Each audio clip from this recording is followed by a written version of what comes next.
জানিব বিচাৰিছো গো মাংসৰ প্ৰসংগত পুনৰ সৰব হৈ পৰি ৰাজ্যৰ মুখ্যমন্ত্ৰী ডক্টৰ হিমন্ত বিশ্ব শৰ্মা ৰকিবুল হুছেইনক সমালোচনা কৰিবলৈ গৈ মুখ্যমন্ত্ৰীয়ে ক'লে যে যোৱা 25 বছৰে গো মাংস বিতৰণ কৰি আহিছে ৰকিবুলে আৰু ৰকিবুলৰ দোকানখন মই বন্ধ কৰি দিলো গো মাংসক লৈ ৰাজ্যৰ ৰাজনীতিত ব্যাপক চৰ্চা চলিছে তাৰ মাজতে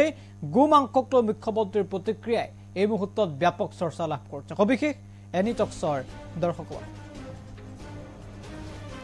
যোৱা 25 বছৰে সামগ্ৰীত গো মাংস বিলাই ৰকিবুল হুছেইন জয়ী হৈছিল ৰকিবুল হুছেইনৰ এই গো মাংসৰ দোকানখন মই বন্ধ কৰি দিলো গো মাংস সন্দৰ্ভত এবাৰ প্ৰতিক্ৰিয়া প্ৰকাশ কৰিছে মুখ্যমন্ত্ৰী ডক্টৰ হিমন্ত বিশ্ব শৰ্মাই ৰাজ্যৰ ৰাজনীতিত গো মাংসক লৈ চৰ্চা চলি থকাৰ মাজতে হিমন্ত বিশ্ব শৰ্মাৰ প্ৰতিক্ৰিয়া যে যোৱা 25 বছৰে সামগ্ৰীত গো মাংস বিলাইছিল কেন ৰকিবুলে আকে দোকানখন বন্ধ কৰি দিল বুলি মন্তব্য হিমন্ত বিশ্ব শৰ্মা এই মুহূৰ্তত মুখ্যমন্ত্ৰীগৰাকীৰ মন্তব্য আছে প্ৰথম কথাটো হ'ল যে অসমৰ ইছলাম ধৰ্মী মানুহে গো মাংস খায় হেতুটো নতুনত্ব একো নাই এতিয়া আমি কৈছো যে ৰাজহুৱা স্থানত নাখাব হোটেল বা ৰেষ্টুৰেণ্টত নাখাব এতিয়া ইয়াত নতুনত্ব কি আছে ৰকিবুল হুছেইন ডাঙৰীয়াই কৈ আছে যে সামগ্ৰীত মুছলমান মানুহে গো মাংস খালে এটা হেতু মই খাইছে নাই খোৱা এটা মই গৈ কেনেকৈ তাক ইনকুৱাৰী কৰিব পাৰোঁ এইটো ৰকিবুল হুছেইনে ইনকুৱাৰী কৰিব পাৰে তেওঁৰ সমষ্টি আজি ইমান দিনে যদি গো মাংসৰ সামগ্ৰীৰ মুছলমান মানুহে খোৱা নাছিল এইবাৰ প্ৰথমবাৰৰ কাৰণে খাইছে এইটো তেওঁহে জানিব তথ্য তেওঁ ইনডাইৰেক্টলি এইটোৱে কৈছে যে সামগ্ৰীত আগতে মই গো মাংস বিলায়ে জিকি আছিলোঁ তেওঁ সেইটোৱে কোৱা নাই জানো যোৱা 25 বছৰত তেওঁ জিকিলে তেওঁ দেউতাক জিকিলে তাৰমানে ইমান দিন তেওঁলোকে গো মাংস বিলায়ে জিকিছিল এতিয়া মই দোকানখন বন্ধ কৰি দিলোঁ আৰু ভৱিষ্যতে কোনেও দিব নোৱাৰিব বিলাব নোৱাৰিব গতিকে দোকানখন ইমান দিন খোলা আছিলে মই দোকানটো বন্ধ কৰি দিলোঁ ইমানেই কথা প্ৰথম কথাটো হ'ল যে অসমৰ ইছলাম ধৰ্মী মানুহে গো মাংস খায় হেতুটো নতুনত্ব একো নাই এতিয়া আমি কৈছো যে ৰাজহুৱা স্থানত নাখাব হোটেল বা ৰেষ্টুৰেণ্টত নাখাব এতিয়া ইয়াত নতুনত্ব কি আছে ৰকিবুল হুছেইন ডাঙৰীয়াই কৈ আছে যে সামগ্ৰীত মুছলমান মানুহে গো মাংস খালে এটা হেতু মই খাইছে নাই খোৱা এটা মই গৈ কেনেকৈ তাক ইনকুৱাৰী কৰিব পাৰোঁ এইটো ৰকিবুল হুছেইনে ইনকুৱাৰী কৰিব পাৰে তেওঁৰ সমষ্টি আজি ইমান দিনে যদি গো মাংসৰ সামগ্ৰীৰ মুছলমান মানুহে খোৱা নাছিল এইবাৰ প্ৰথমবাৰৰ কাৰণে খাইছে এইটো তেওঁহে জানিব তথ্য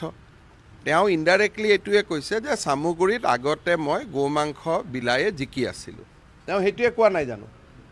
যোৱা 25 বছৰত তেওঁ জিকিলে তেওঁ দেউতাক জিকিলে তাৰমানে ইমান দিন তেওঁলোকে গো মাংস বিলায়ে জিকিছিল এতিয়া মই দোকানখন বন্ধ কৰি দিলোঁ আৰু ভৱিষ্যতে কোনেও দিব নোৱাৰিব বিলাব নোৱাৰিব গতিকে দোকানখন ইমান দিন খোলা আছিলে মই দোকানটো বন্ধ কৰি দিলোঁ ইমানেই কথা প্ৰথম কথাটো হ'ল যে অসমৰ ইছলাম ধৰ্মী মানুহে গো মাংস খায় হেতুটো নতুনত্ব একো নাই এতিয়া আমি কৈছো যে ৰাজহুৱা স্থানত নাখাব হোটেল বা ৰেষ্টুৰেণ্টত নাখাব এতিয়া ইয়াত নতুনত্ব কি আছে ৰকিবুল হুছেইন ডাঙৰীয়াই কৈ আছে যে সামগ্ৰীত মুছলমান মানুহে গো মাংস খালে এতিয়া হেতু মই খাইছে নাই খোৱা এটা মই গৈ কেনেকৈ তাক ইনকুৱাৰী কৰিব পাৰোঁ এইটো ৰকিবুল হুছেইনে ইনকুৱাৰী কৰিব পাৰে তেওঁৰ সমষ্টি আজি ইমান দিনে যদি গো মাংসৰ সামগ্ৰীৰ মুছলমান মানুহে খোৱা নাছিল এইবাৰ প্ৰথমবাৰৰ কাৰণে খাইছে এইটো তেওঁহে জানিব তথ্য তেওঁ ইনডাইৰেক্টলি এইটোৱে কৈছে যে সামগ্ৰীত আগতে মই গো মাংস বিলায়ে জিকি আছিলোঁ তেওঁ সেইটোৱে কোৱা নাই জানো যোৱা 25 বছৰত তেওঁ জিকিলে তেওঁ দেউতাক জিকিলে তাৰমানে ইমান দিন তেওঁলোকে গো মাংস বিলায়ে জিকিছিল এতিয়া মই দোকানখন বন্ধ কৰি দিলোঁ আৰু ভৱিষ্যতে কোনেও দিব নোৱাৰিব বিলাব নোৱাৰিব গতিকে দোকানখন ইমান দিন খোলা আছিলে মই দোকানটো বন্ধ কৰি দিলোঁ ইমানেই কথা প্ৰথম কথাটো হ'ল যে অসমৰ ইছলাম ধৰ্মী মানুহে গো মাংস খায় হেতুটো নতুনত্ব একো নাই এতিয়া আমি কৈছো যে ৰাজহুৱা স্থানত নাখাব হোটেল বা ৰেষ্টুৰেণ্টত নাখাব এতিয়া ইয়াত নতুনত্ব কি আছে ৰকিবুল হুছেইন ডাঙৰীয়াই কৈ আছে যে সামগ্ৰীত মুছলমান মানুহে গো মাংস খালে এতিয়া সেইটো মই খাইছে নাই খোৱা এতিয়া মই গৈ কেনেকৈ তাক ইনকুৱাৰী কৰিব পাৰোঁ এইটো ৰকিবুল হুছেইনে ইনকুৱাৰী কৰিব পাৰে তেওঁৰ সমষ্টি আজি ইমান দিনে যদি গো মাংস চামুগুৰিৰ মুছলমান মানুহে খোৱা নাছিল এইবাৰ প্ৰথমবাৰৰ কাৰণে খাইছে তেতিয়া এইটো তেওঁহে জানিব তথ্য তেওঁ ইনডাইৰেক্টলি এইটোৱে কৈছে যে চামুগুৰিত আগতে মই গো মাংস বিলায়ে জিকি আছিলোঁ তেওঁ সেইটোৱে কোৱা নাই জানো যোৱা 25 বছৰত তেওঁ জিকিলে তেওঁ দেউতাক জিকিলে তাৰমানে ইমান দিন তেওঁলোকে গো মাংস বিলায়ে জিকিছিল এতিয়া মই দোকানখন বন্ধ কৰি দিলোঁ আৰু ভৱিষ্যতে কোনেও দিব নোৱাৰিব বিলাব নোৱাৰিব গতিকে দোকানখন ইমান দিন খোলা আছিলে মই দোকানটো বন্ধ কৰি দিলোঁ ইমানেই কথা প্ৰথম কথাটো হ'ল যে অসমৰ ইছলাম ধৰ্মী মানুহে গো মাংস খায় সেইটোতো নতুনত্ব একো নাই এতিয়া আমি কৈছোঁ যে ৰাজহুৱা স্থানত নাখাব হোটেল বা ৰেষ্টুৰেণ্টত নাখাব এতিয়া ইয়াত নতুনত্ব কি আছে ৰকিবুল হুছেইন ডাঙৰীয়াই কৈ আছে যে চামুগুৰিত মুছলমান মানুহে গো মাংস খালে এতিয়া সেইটো মই খাইছে নাই খোৱা এতিয়া মই গৈ কেনেকৈ তাক ইনকুৱাৰী কৰিব পাৰোঁ এইটো ৰকিবুল হুছেইনে ইনকুৱাৰী কৰিব পাৰে তেওঁৰ সমষ্টি আজি ইমান দিনে যদি গো মাংস চামুগুৰিৰ মুছলমান মানুহে খোৱা নাছিল এইবাৰ প্ৰথমবাৰৰ কাৰণে খাইছে তেতিয়া এইটো তেওঁহে জানিব তথ্য তেওঁ ইনডাইৰেক্টলি এইটোৱে কৈছে যে চামুগুৰিত আগতে মই গো মাংস বিলায়ে জিকি আছিলোঁ তেওঁ সেইটোৱে কোৱা নাই জানো যোৱা 25 বছৰত তেওঁ জিকিলে তেওঁ দেউতাক জিকিলে তাৰমানে ইমান দিন তেওঁলোকে গো মাংস বিলায়ে জিকিছিল এতিয়া মই দোকানখন বন্ধ কৰি দিলোঁ আৰু ভৱিষ্যতে কোনেও দিব নোৱাৰিব বিলাব নোৱাৰিব গতিকে দোকানখন ইমান দিন খোলা আছিলে মই দোকানটো বন্ধ কৰি দিলোঁ ইমানেই কথা প্ৰথম কথাটো হ'ল যে অসমৰ ইছলাম ধৰ্মী মানুহে গো মাংস খায় সেইটোতো নতুনত্ব একো নাই এতিয়া আমি কৈছোঁ যে ৰাজহুৱা স্থানত নাখাব হোটেল বা ৰেষ্টুৰেণ্টত নাখাব এতিয়া ইয়াত নতুনত্ব কি আছে ৰকিবুল হুছেইন ডাঙৰীয়াই কৈ আছে যে চামুগুৰিত মুছলমান মানুহে গো মাংস খালে এতিয়া সেইটো মই খাইছে নাই খোৱা এতিয়া মই গৈ কেনেকৈ তাক ইনকুৱাৰী কৰিব পাৰোঁ এইটো ৰকিবুল হুছেইনে ইনকুৱাৰী কৰিব পাৰে তেওঁৰ সমষ্টি আজি ইমান দিনে যদি গো মাংস চামুগুৰিৰ মুছলমান মানুহে খোৱা নাছিল এইবাৰ প্ৰথমবাৰৰ কাৰণে খাইছে তেতিয়া এইটো তেওঁহে জানিব তথ্য তেওঁ ইনডাইৰেক্টলি এইটোৱে কৈছে যে চামুগুৰিত আগতে মই গো মাংস বিলায়ে জিকি আছিলোঁ তেওঁ সেইটোৱে কোৱা নাই জানো যোৱা 25 বছৰত তেওঁ জিকিলে তেওঁ দেউতাক জিকিলে তাৰমানে ইমান দিন তেওঁলোকে গো মাংস বিলায়ে জিকিছিল এতিয়া মই দোকানখন বন্ধ কৰি দিলোঁ আৰু ভৱিষ্যতে কোনেও দিব নোৱাৰিব বিলাব নোৱাৰিব গতিকে দোকানখন ইমান দিন খোলা আছিলে মই দোকানটো বন্ধ কৰি দিলোঁ ইমানেই কথা প্ৰথম কথাটো হ'ল যে অসমৰ ইছলাম ধৰ্মী মানুহে গো মাংস খায় সেইটোতো নতুনত্ব একো নাই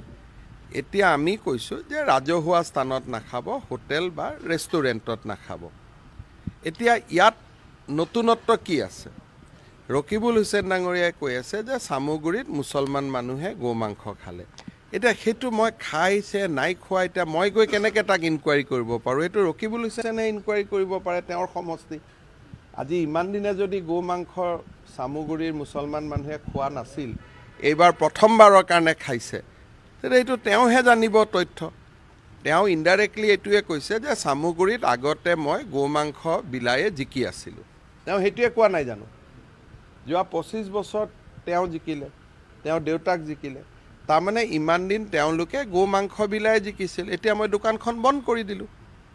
আৰু ভৱিষ্যতে কোনেও দিব নোৱাৰিব